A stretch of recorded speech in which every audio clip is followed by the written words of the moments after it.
Welcome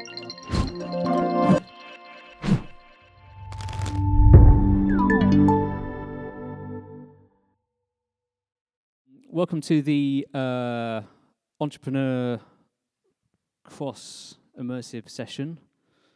I saw on some cool advert and they look really cool. But is it like meets? I'm not sure. Entrepreneurship meets Immersive, and this is what this is about. And this session came about because I'm one of the founders of the IEN, but in my day job, I run a company called Entourage that does quite a lot of development work with people who are developing new immersive work and that sort of side of things. And we often talk about the road to making an immersive experience or making a creative business is basically like the immersive triangle. You need to have the sort of creative, IP, the team, you need to have a venue, and you need to have the money. And lining those three things up at the same time is so hard, because often people will have like one or two of those things, but then, you know, by the time they've found the money, the venue's gone, or if at the time they've sort of landed the IPs and their creative team's gone. But it's timing. If you can get those three things lined up at the same time, then great. You've got a show, you've got a project. So we thought we'd bring together a bunch of people for whom they support people who are doing the commercial development of their experiences and trying to get them off the ground, alongside Tom Lionetti, who is obviously someone who has done this and is continuing to develop and open up new work and new experiences, and is very much sort of like someone who we can talk to about his experience of his journey and his tips and stuff for the future.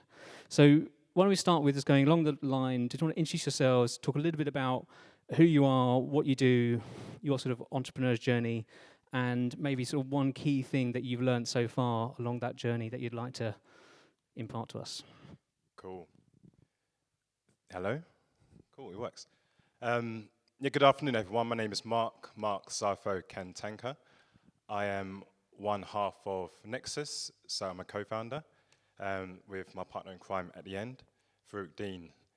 So I'll probably talk for half the allotted time, because I'll always end up over-talking about NEXUS, so when it gets to Farouk, everyone knows about NEXUS already.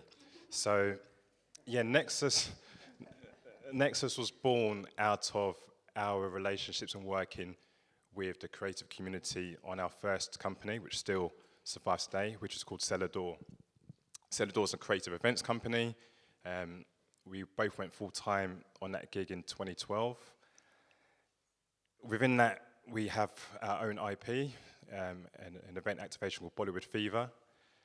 In doing events with brands, with corporates, and helping them translate what they wanted to do to our target audiences, and in working with creators, we understood the difficulties creators had in commercializing what they did. So taking it beyond just seeing the output as being creativity to how do you make your proposition viable as a business entity. And it's from that NEXUS was born. So NEXUS incubates creative, digital, and tech companies, and we help them to scale and grow. And that includes finding money. So I think one thing Andy said at the end, which was one takeaway point that I guess I'd leave the audience with as a starting anecdote is money is key. It doesn't make the world go round, but it has to be in our thinking. We don't need to be the expert necessarily at managing the funds or finding the funds, but it has to be part of how do we make the proposition viable, which includes looking at your commercial model. And I'll stop there. Thank you. Cool. Hey everyone, my name is Mairi Nolan. I'm a little bit different, so I'm a senior game designer freelance at the moment, and I actually come more from the escape room side of things. So I currently work in a lot of board games, a lot of tabletop, immersive experiences, kind of adjacent, video games as well. But I kind of got my career started over the last sort of 8 to 10 years doing physical escape rooms. Right now, I'm working in a lot of like Kickstarter and crowdfunding. So basically how you take your idea, how you validate your idea, and then how you actually get it funded, whether that's directly through an investor or a publisher, or actually in the general audience kind of things. That's absolutely massive in sort of tabletop and board game as well. Type of clients I worked with like Wizards of the Coast, I've worked with Magic the Gathering, I've worked in Dungeons and Dragons. I do a lot of short-term sort of marketing activations, which are games in themselves, so Netflix, Amazon Prime, Universal Studios. And at the moment, a lot of my projects are video games, actually, as I was telling these guys before we started. Oops, sorry. And yeah, and to bring it back to that question that you asked us to think about before this, which was, what's the one thing to take away? For me, it's always community and communication, basically. Because whatever you're making, if you're asking for money, you're asking for trust, and building up trust is absolutely key to any sort of size scale business, whether you're building a board game, an immersive experience, whether you're pitching to an investor, a publisher, or whether you're asking 10,000 people on Kickstarter to back your project. It's all about, I always recommend to my clients, and I always do this when I run my own Kickstarters, is having that community in place and really putting in the time to build up trust, whether that's previous projects or whether that's just sort of how you communicate about the active one. So yeah, I think that's my kind of key takeaway from that, and that's me. Nice to meet everyone. Thanks for coming. Hi, my name's Tom Lionetti-Maguire. I'm the CEO of Little Lion Entertainment, employing over 300 people in this industry now. Our business is getting on for 10 years old now, I think. And the business is split into two sort of segments, or two phases now. So we have our immersive attractions, immersive theatre productions on one side, and on the other side we have a new-ish, 2 or 3 years old now, live video games arm to the business, which is particularly exciting and where I actually see a lot of the immersive entertainment industry going. But our roots were very much in immersive and immersive theatre. And in terms of fundraising, the specific topic for today, we are interesting in that our genesis was through crowdfunding. So we started with seed funding through crowdfunding, then moved through to private equity, and now, after 3 Series A stages, are at sort of VC stage and moving to Series B, which is an interesting journey. And to sort of pick up on what you talked about, Andy, I totally agree that the analogy that I use is it's an alignment of the stars. And actually, I would say that there are 4. There's money, there's a location, there's the concept, and then there's a team. And sometimes it does feel like you're chasing a lunar eclipse to get that alignment of the stars. And it can be very, very difficult. And it can feel like, juggling and spinning plates at the same time in order to get them all together in sync. But when it works, it really does work. Yeah. Thanks, Tom. Hi, everybody. My name is Farouk Dean. As my business partner, Mark, has already mentioned, I'm a co-founder of NEXUS and Cellar Door. Some more background as to why we're even on stage talking to you about money and funding and business. Both Mark and I are ex-bankers. Please don't hold that against us in any way. But I was fortunate in my career to be both a corporate banker and an investment banker. I first started off specializing in retail and wholesale corporate business, large business, where the minimum turnover is £250 million plus. And I specialised in clothing and footwear, so high street brands like Zara, Aquascutum, Jimmy Choo, Versace, brands you're familiar with. And then later on in my career, I went into investment banking, where I specialised in asset securitization and trading them balance sheets across the globe with various investment banks. At the same time, I started my first company with Mark, Cellar Door, which is the creative events agency. And from that, it evolved NEXUS. A little bit more as to the context as NEXUS and why we had that solution for a problem that we saw in the market. Where we were doing creative activities and events and other activations for brands, we realized that we had our peers come to us to ask us business questions like, What's a letter of credit? Do we know an accountant? What's the best way of receiving an overdraft? Questions that people felt some form of shame or felt like they didn't know the routes to have or ask or feel comfortable to ask those types of questions. And it was from that gap, that problem, that we felt we needed to create a HQ for creatives whereby they could feel comfortable to have the business questions and access to the business infrastructure that they needed to do their job. And what we have found and observed is creatively everyone's very good at what they do in their skill set. However, there's universal good practice in terms of business that apply to any industry that they may not necessarily have had the experience or even the opportunity to have the exposure of information to, like how do you raise funding or even position yourself to be comfortable to talk about money. Some people don't even know how to ask for the right amount of money that they are due for the skill or the experience that they do. So coming from a banking background where speaking large numbers is another Tuesday for us, is getting people used to actually, one, how do you value yourself, your business, your time, and how should you feel comfortable to communicate that to your target clients and even to identify that as well. And just to finish off the last point as to current takeaways for me, I suppose mine's more less business but more of a positioning that actually in reality do not take it so seriously. Collectively what we're doing is in the world of entertainment, and as though our livelihoods are in some way determined to it, don't be deterred. There's a balance to life. Yes, you might be chasing money. Yes, the VC might reject you, but just remember to sleep well, drink water, get sunlight, hug the people that you love. Don't take it so seriously, otherwise it will stop the bigger picture of living your life.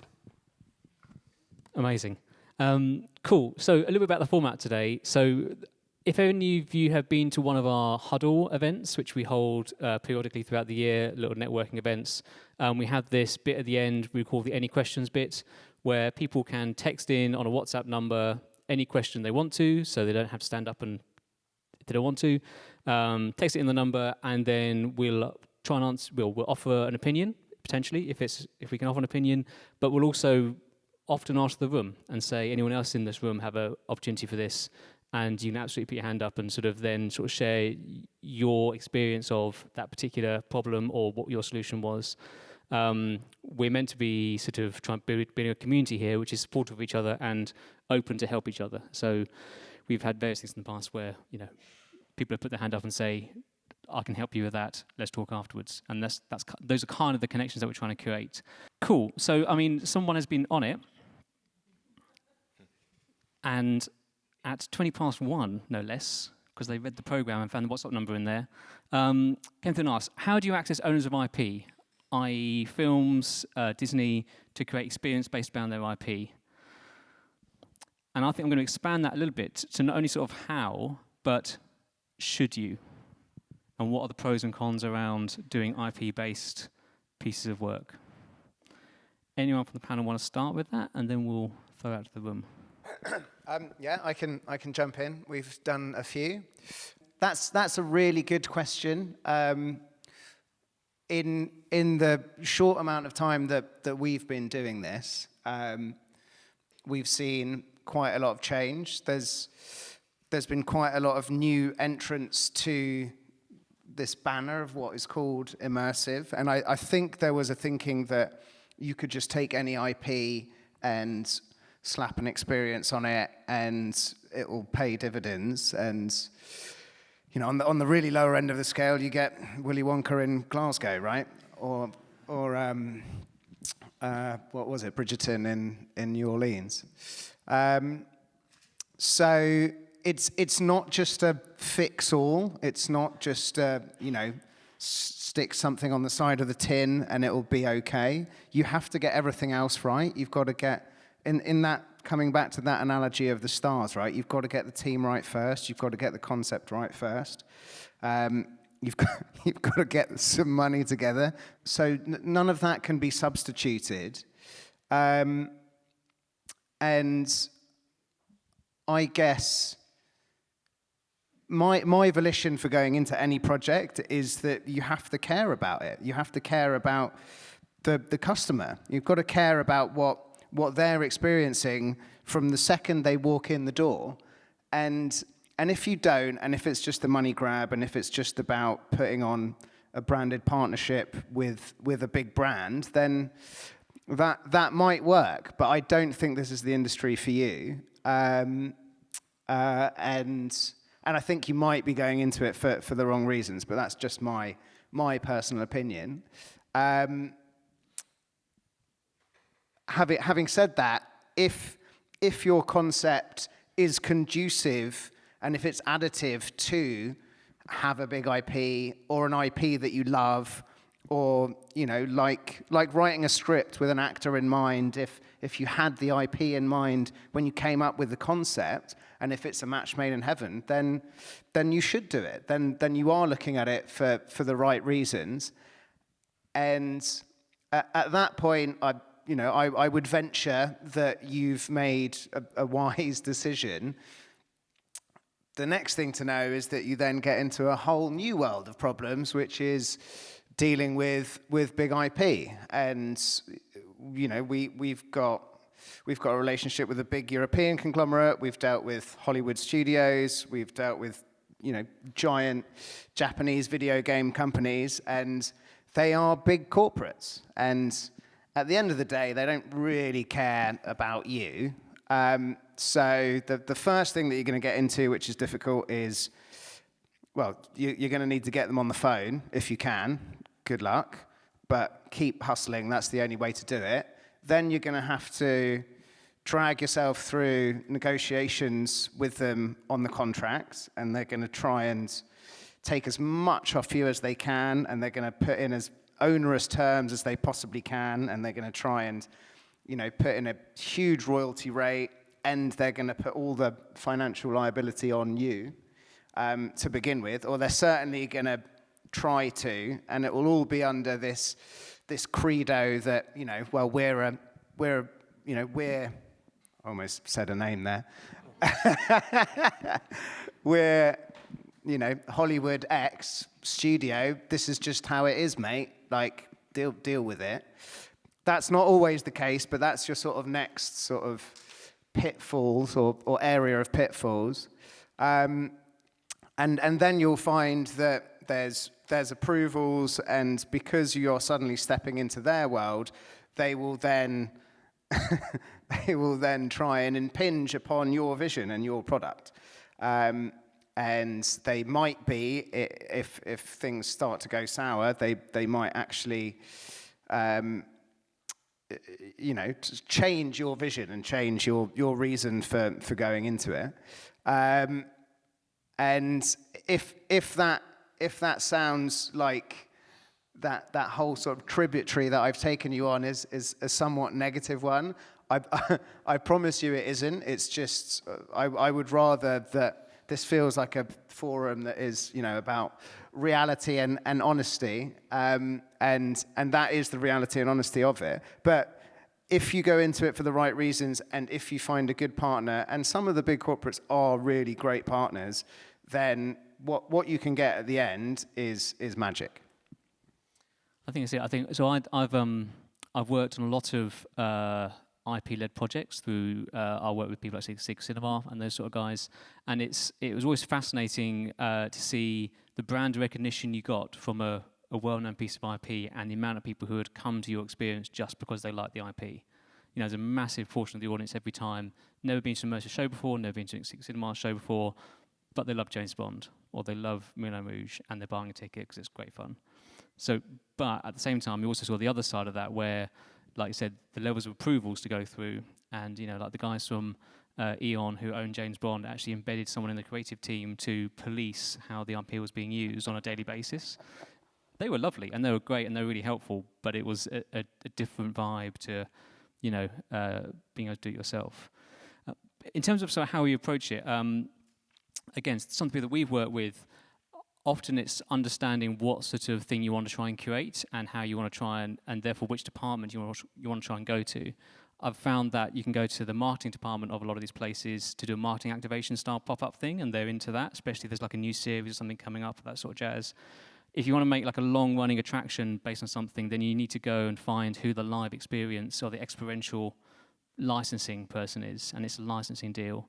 And I mean, it's a hitting LinkedIn, like, you know, searching through, trying to find out who's got the person with the job title that looks like a lead, and then just reaching out and seeing if you can get into it. And then, in my experience, the first thing I want to know is who you are, will you be able to do it well, and how much money will you make them? And if you can sort of focus your pitch deck around those things to when you explain the idea to them, that's the thing that will sort of either get you applying thing. How do you guys, Bollywood, I mean, what a world that is, and what a world for ripe for immersive experiences. This was my top tip for you guys. Bollywood, amazing. How did you get into that? How do we get into it? So it's a bit like what Farouk said earlier. We saw a problem, and we're just a bit stubborn in terms of just taking on too much, and we're getting better at that in terms of not just going for everything. There's so many problems, and we just want to solve all of them. And in actuality, it was 2013. We were doing rooftop cinemas in Ealing, West London, and we just done the summer activation. Went really well. The council loved it, and they said, actually, we've got a rooftop in Southall. We'd love for you to do a Bollywood-style rooftop there. And the last thing we wanted to do was to work with that council again on anything. But actually, we recognised that there was an audience that weren't being spoken to. And we thought, why is it when we saw Bollywood films advertised, it was late at night in a random cinema in the outskirts of London, when it's one of the most vibrant, money-making film economies in the world? We just didn't think it had the respect that it deserved.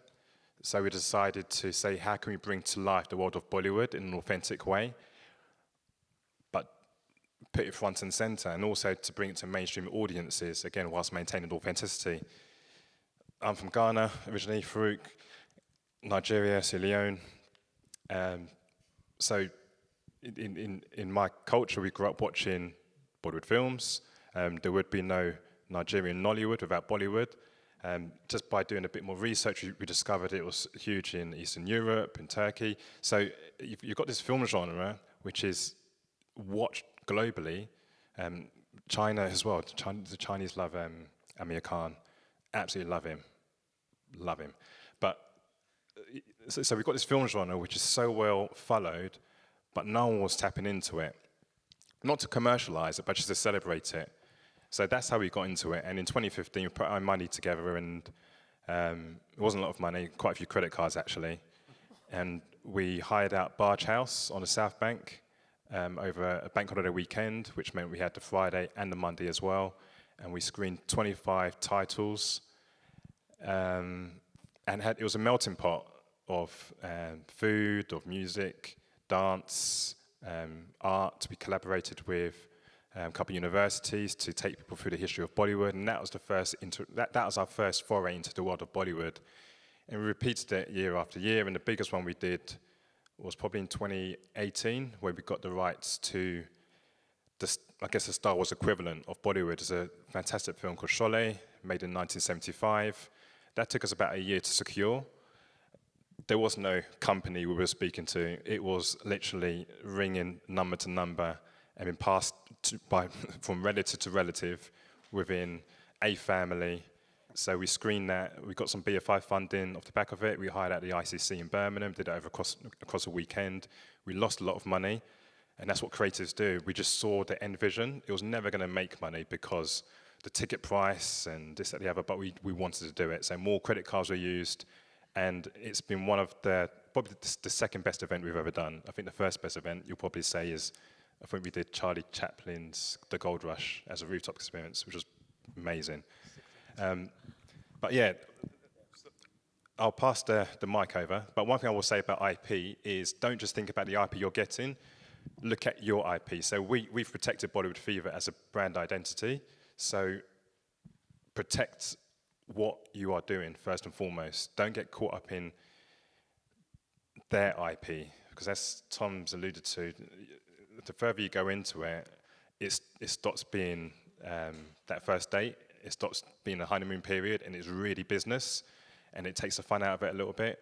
But if you're doing it and you're building an asset yourself, then there's something potentially for you to sell or pass down or collaborate with. So yeah, my comment is protect your own IP first and foremost. Maya, have you had any experience in like escape room gaming world of incorporating IP into the sort of projects that you're supporting? Yeah, absolutely. I've worked on a lot of IP games, actually. As all you guys are talking about, I realized most of my games are IP. But I think I've been very fortunate in that a lot of them did reach out to us first. So I do freelance, but I work for like bigger companies that like have their own kind of escape games, things they do. And a lot of IPs would come to us and be like, oh, we've played this game you've done. We've played this kind of escape room or whatever it was. And we want the same, but our IP kind of thing. That is an amazing gig. Like, if you get that, absolutely go for it, assuming, as you say, it does actually match with what you're doing as a company. But the flip side to that is, yeah, kind of echoing what everyone else said. It's like relentless pitching. Once you have an idea and you really want to get an IP behind it, it is like hammering every single person you can find in connection. So again, I'm like trying to be slightly careful about which clients I talk about, but I can say that we've been, with one of the video game clients I do work for, we've been trying to get the Zelda IP for like 3 years. And I think I've sat in about 16 meetings, and every time I'm like, we're so close, like they love this game. And it's just so difficult, like anytime you go for something really big. At this point, we basically have the game designed. We just want them to say yes, so if they're watching. But no, it's interesting. And I would just like to mention one other thing. So I'm not sure exactly how many people in the audience are sort of solo freelancers as well, but I do have an extra piece of experience to weigh in on that I've found that working with IPs as a solo individual, as a freelancer, like you do end up building up a team, but I have found negotiating the rights to use that game in your own personal portfolio quite difficult as a solo person. So that is one thing to bear in mind, is like a game or like an experience can be like really amazing, really like flashy, great in your portfolio, and like amazing for getting more clients as an individual. But if they are tricky with their contracts, which massive IPs are very, very tricky, massive legal teams, that can be a big kind of sacrifice to make it that like, oh, well, you can't talk about this, or you can only say you did this, or you can only sort of put this in your portfolio. That's just my personal experience, not every IP, but definitely something to bear in mind if anyone is a solo entrepreneur, as I am. But yeah. Amazing. Is there anyone in the room who would like to impart some knowledge or experience around licensing IP, getting IP, working with IP? So I've been that really annoying person who's embedded on behalf of the company. It can be a great experience, can't it? So yeah, I've been a brand guardian for a very large IP company. What I would say is also think about your local markets. So where are you taking this? So for example, I was assigned to a project in China, and to try and make the IP I was working for work in that market was really tough. I worked for a factual IP company, and they were trying to shift it into being more, dramatic and scripted, and it just wasn't working. So, yeah, something to think about. Amazing. Anyone else, or should we move on? Yep. One more at the back. Oh, of course, Mr. Bennett. Thanks. Hi, my name is Matthew. I worked at Secret Cinema for quite a while, and my advice would be with IP, just sometimes you just got to know when to walk away, because when we did Guardians of the Galaxy, which took us about 2 years to even get to the point of talking about the story, even though we did about 10 decks, when the Marvel team actually turned up, they were like, no, you can't do this story. We want you to write a new story that doesn't actually exist. And they kind of pitched it as new canon. And they were like, wouldn't it be great? You're going to work with Marvel. You can write your own story. And I was like, no. The whole point of Secret Cinema is people know the story, and it allows people to come and play really freely because they've got that structure. And they bullied us into it. And I regret that at that point we didn't back out, because we ended up making a pretty good show, but it sold the whole Secret Cinema experience short, and I think sold the Marvel story a bit short. And yeah, you just end up making something a bit half-baked and stranded in the middle. So when you finally get onto the shores of the dream island, it isn't always the place maybe you want to be. Amazing. Cool. So this one here, are there any mentorship programs or partnerships that can help guide Black creatives in securing funding for their projects? And how can Black creatives leverage their unique narratives and perspectives for making a compelling case for funding? Tom? That's Sorry, there's 2 parts to that question. 2 parts, yeah. Do you know of any mentorship programs or partnerships that can help guide Black creatives in securing funding for their projects? Yes, we run one at Nexus, not specifically for Black people, but for creatives. We have an 8-week accelerator that will take you from ideation through to investor pitch deck.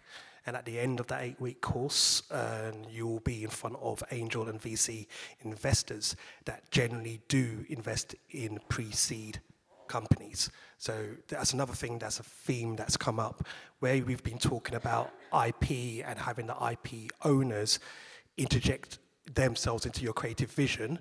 Equally, be very careful who you take your money from, because invariably you have VCs that can sit on your board or insist to sit on your board, or whoever it is that's giving you money, and they may want to change your original vision as well. So be very equally as cautious as to who you're getting into bed with from the financial side as well. Make sure that you're aligned in the end objective.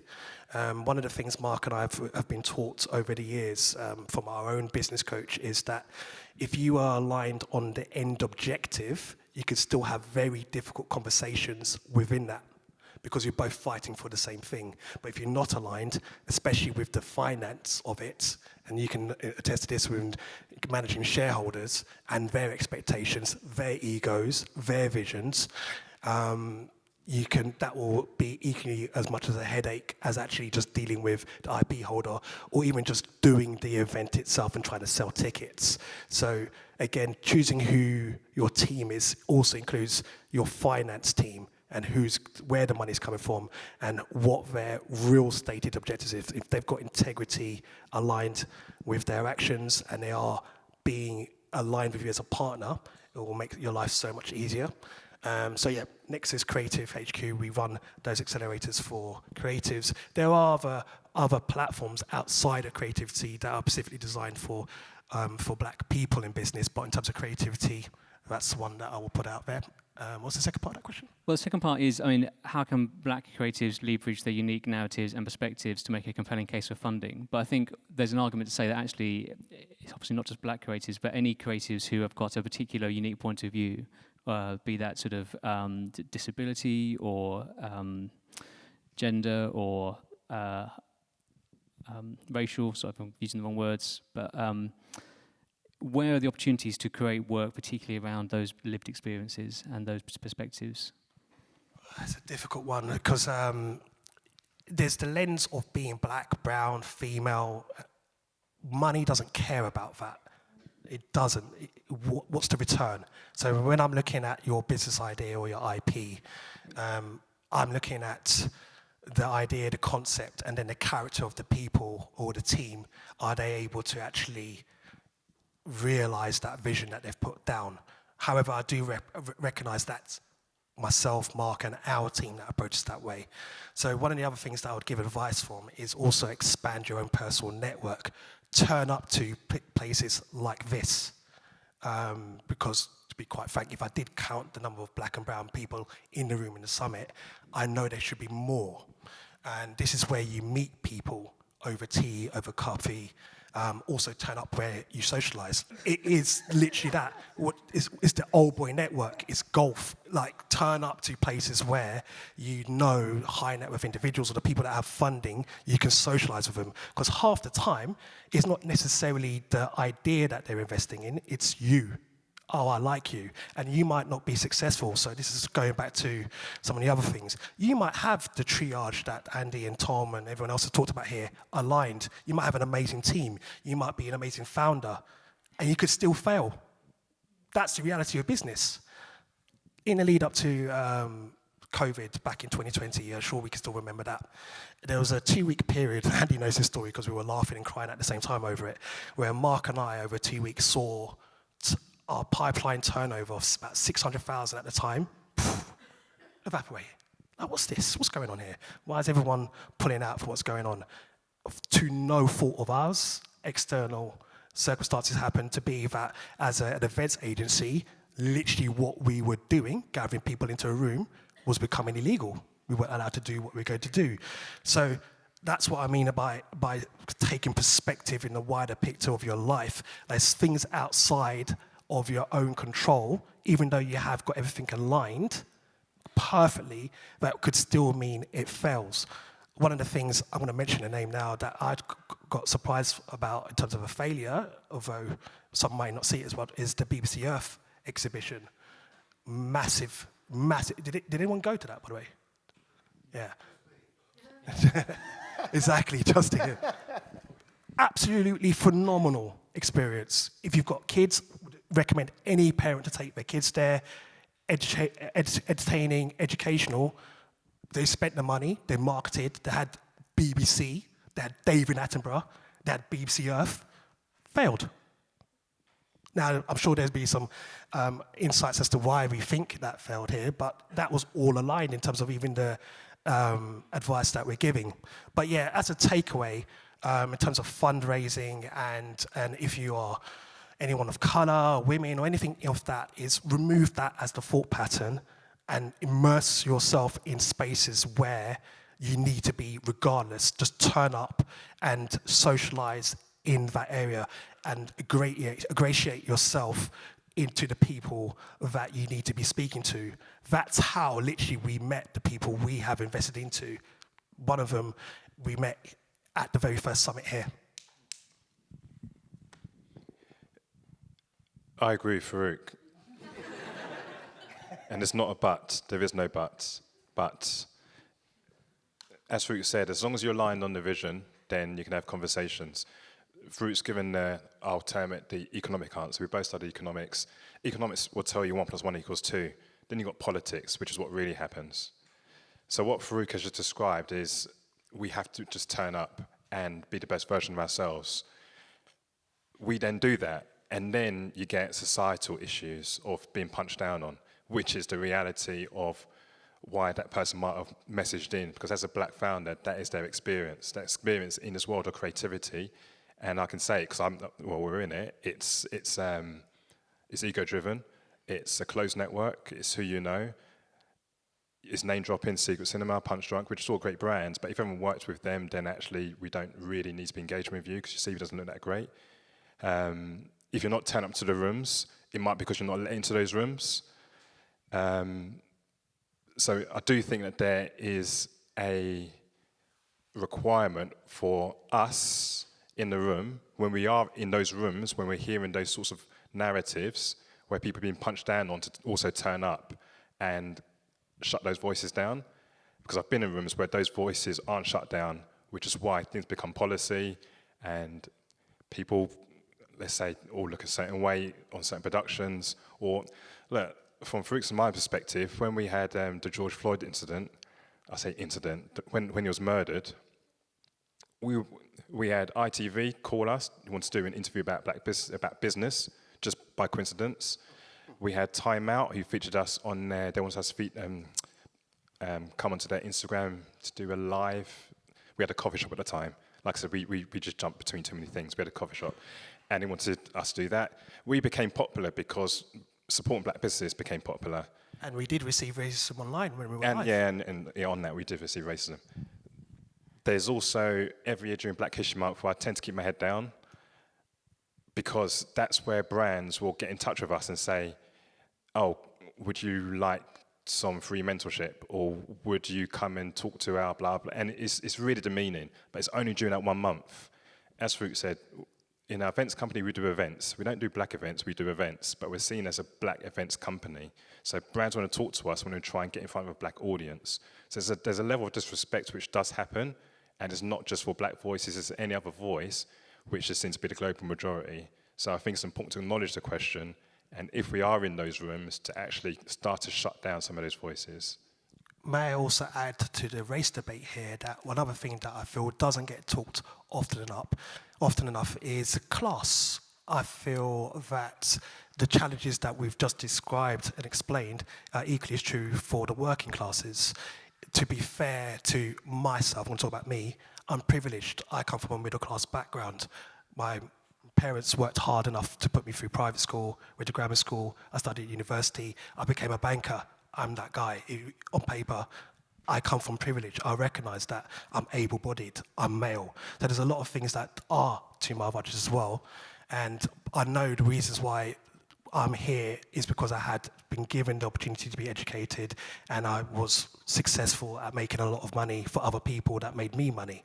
And that sometimes is also the reality of things. So I've sat in rooms with Mark where we laugh, where you've had a business star rise up, and they will ask someone, oh, how did you get that opportunity? How did you become you? And the person will sit there and say, I just got lucky.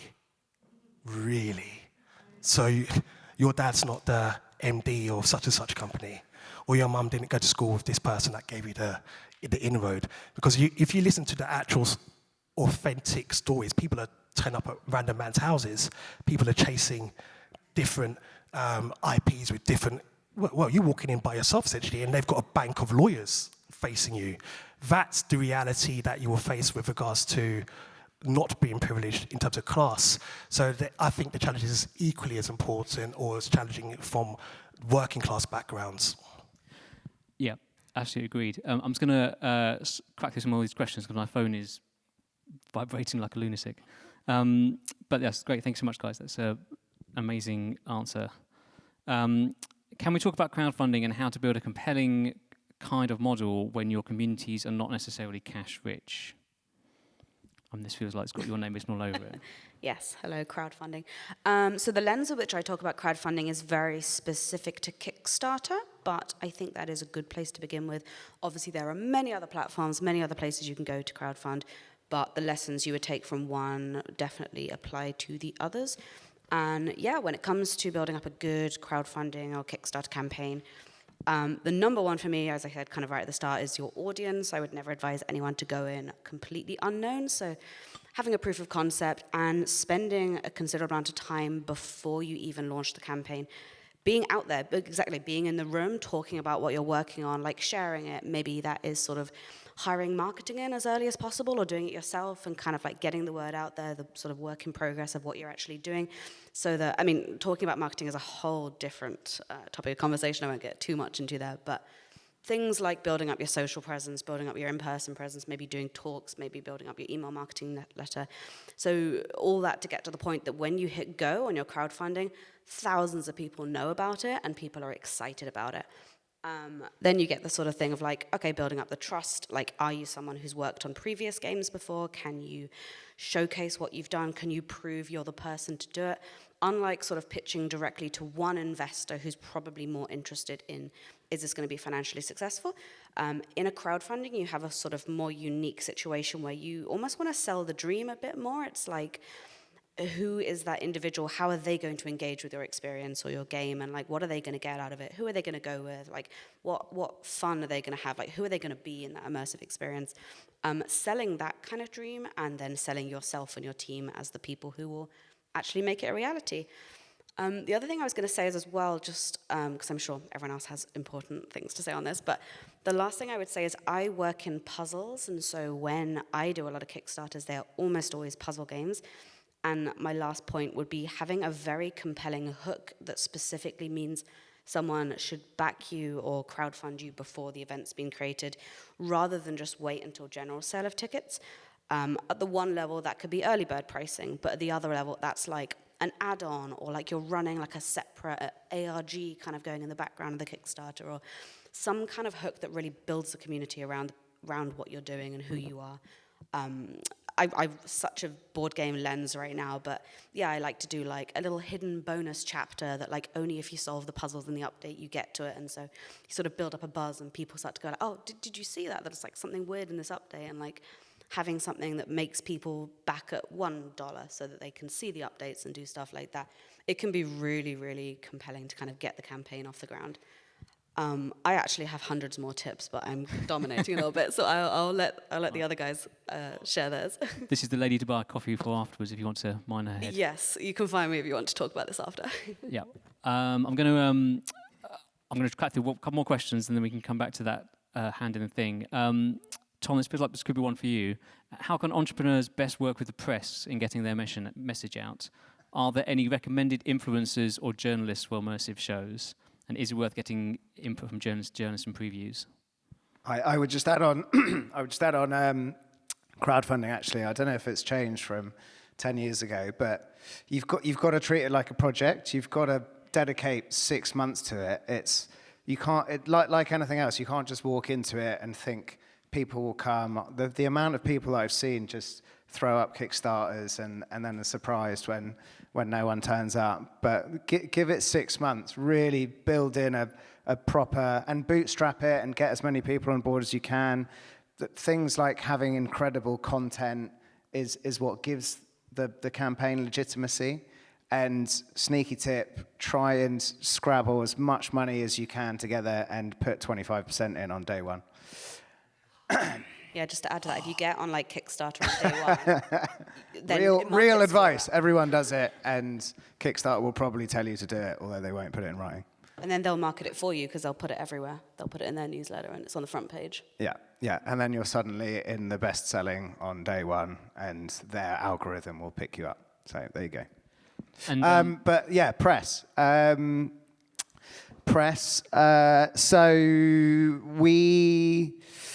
this was something actually when we started that I knew nothing about, and we were really fortunate to get a great PR agency from day one through friends who we knew who were doing a burger business and were same sort of kids as us and didn't know what the fuck they were doing, and we all ended up with this PR agency, and it all just went really well. PR has changed and is changing, particularly with sort of social media now. It's a different sort of landscape. It used to be much more fun. You used to just go and get pissed with a journalist in Soho, and it was great. That doesn't really happen anymore.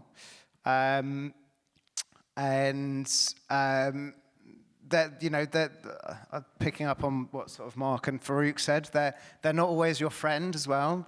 Sometimes they will be looking for a particular angle. They will be trying to push their agenda or their story, and they might be sort of backing you into a corner.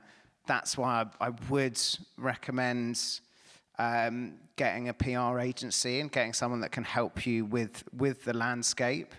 But having said that, if your concept is interesting and fun enough from day one, then there are still some fantastic journalists out there, and they will find you.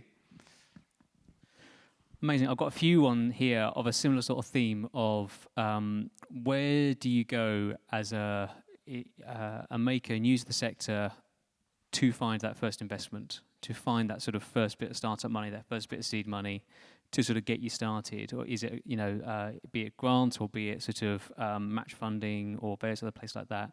Do you have any sort of signposts to where a lot of people sort of find those initial sort of pockets of cash?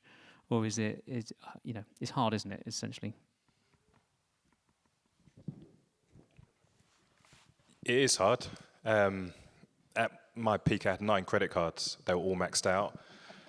I always made minimum payments. This is not financial advice. Do not. Andy told me to say that. I always paid the minimum payments though, so my credit was still good. Weirdly, which says a lot about the finance system. Quite often you've got to bootstrap it, and by bootstrapping we mean you've got to take the first hit. So if you haven't got generational wealth to rely on, i.e. mum, dad, auntie, uncle to give you X amount to kickstart you, then literally go to your friends, have no shame, and then just really, if you can't sell it to your friends, then you might be in a bit of trouble. If you got sent to your family, you might be in a bit of trouble. But again, if you haven't got the family wealth there, then look at your friendship circles. Turn up to, as Farouk said, events like this and sell your story. Again, as Farouk alluded to it, the very first one that Andy and his team did back in Waterloo in 2022, after the event, a young man came down from the stage with his laptop and came to myself and said, "This is what I'm trying to do." And we helped him fund 6 figures. That allowed him to start the development of his immersive events. And that came about by him just asking a question. Actually, no, it didn't just come back. He didn't just ask the question. There was quite a few conversations brought into what they were doing, and he had a compelling story to tell. He spent a lot of time that was, authentically vested in his proposition, his product. But that all came about by him turning up, getting a ticket, showing face. He didn't really know anyone else there. So yeah, turn up to spaces like this.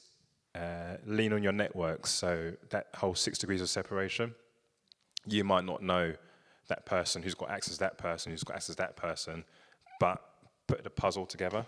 See what I've done there? Put the puzzle together, and you'll be able to access that individual. Like you've all heard from us now, we're all on stage. Tom's clearly the richest person here. He employs 300 people. I thought we were doing quite well with 8 people, but he's got 300 people underneath him. So nab him afterwards, ask him about... I totally agree with everything that Mark and Farouk said. And in the early days, it's just hustling. Like, it's just hustling. It's, if you can get a couple of your own grand together, if you can get a government scheme or a government loan or a credit card, don't advise it. Don't do that. Don't do that. If you can then get to 5 grand or 10 grand, then you can launch a crowdfunding campaign. Then that might get you 50, or that might get you 6 figures.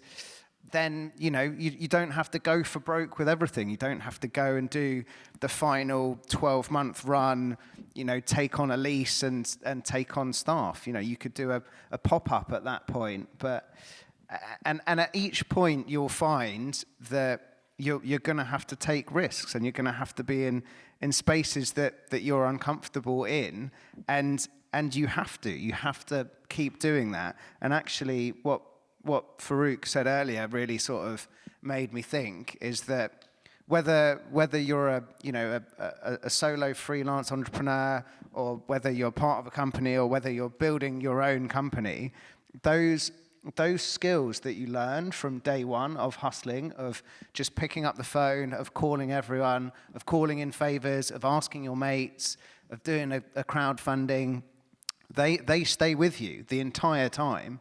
And wherever you start out, by the end, whether you're CEO or MD or creative director, or if you're at that position, then 10 years down the road, your job is still the same. It's just the continuation of that. And I've seen that as a safety net to me throughout my entire stint in this industry. Is you're basically looking after relationships. You're basically looking after people. You're looking after those shareholders. You're looking after those people that have entrusted you with money. You're looking after IP owners that have entrusted you with their brands. You're looking after landlords, and you're looking after sort of your team members, but everything that you've done and learned in doing that from bootstrapping right from the start will stay with you. I'll just give you a little insight into the Bridge Command story, because we were talking about that in the last session. So they had this idea. They found this open source software. They thought it'd be great. We can create a theatre show around this. They did a pop-up version with some leftover set flats in the basement of a carpet factory somewhere, and thought they'd run it for a week. But they sold out really quickly. So they thought we'd do 2 weeks, and that sold out really quickly. So they thought, okay, well, let's just run it and see what happens, And they were running it, on a shoestring, learning all the time about how it worked and tweaking it and, thing. And then one of the people who came to it was a guy who then invested, thought, this is amazing, I'm looking for a passion project, and put 3 million quid into building the 2 spaceships now down in Vauxhall. But if at the start of that journey they'd have said, we need 3 million quid, they would never have got there. It's the roadmap, it's the stepping stones, it's and there's a great book, we haven't talked about any books yet, but called The Lean Startup, which is primarily about software development, but essentially is, in a nutshell, boiled down to what is the cheapest way that I can test this idea. And I think we haven't really got into prototyping anything yet, but that's a real thing that for the immersive sector, I think is a real challenge in terms of how do you prototype something, how do you work out if it's going to work, how do you make it good without spending any money, and then when the right people come along to get behind it, then you're gonna fly. But also you can prove to them that it works. I think that's also the big thing, isn't it? It's like if you're seeking investment, in my experience of talking to people about this, the first thing they look at is the team. Do we believe in the team? And the second thing is, do we believe in the idea? And if you've proven the idea, as in we've done it, you guys can come to it. We've sold tickets. We couldn't sell enough tickets. Then people will go, this is interesting, and let's have a chat. Yeah, so just very quickly, I'm sitting here conscious that I've spoken about credit cards and don't want that to be my takeaway that I'm Mr. Debt. So for actual actionable things to do, also look at if you're solving a problem for someone or something like a brand or corporate. So there are schemes like Innovate UK, which funds innovation in the UK. They've got open grants all throughout the year. There's some collaborative grants with other countries which have smaller numbers of applications, which increases your chance of getting that grant. And it might help you start to reposition your proposition in your own mind. So in your mind, you just want to create potentially X, but actually by looking at some of their grant calls, you think in a different way that I can bring this to market in a way which is a bit more inventive. So I definitely recommend looking at, say, Innovate UK. I won't talk about the Arts Council too tough. I'm not a major fan. I'm not going to point fingers, but there are other grant options, potentially loans, angel investors, a lot of angel investor networks who just want to back good founders, female founder networks. So yeah. Amazing. We're at time. I'm getting the thing. So thank you very much. Hope that's helpful. Find people, socialize with them. They might have some money. Thanks, Andy.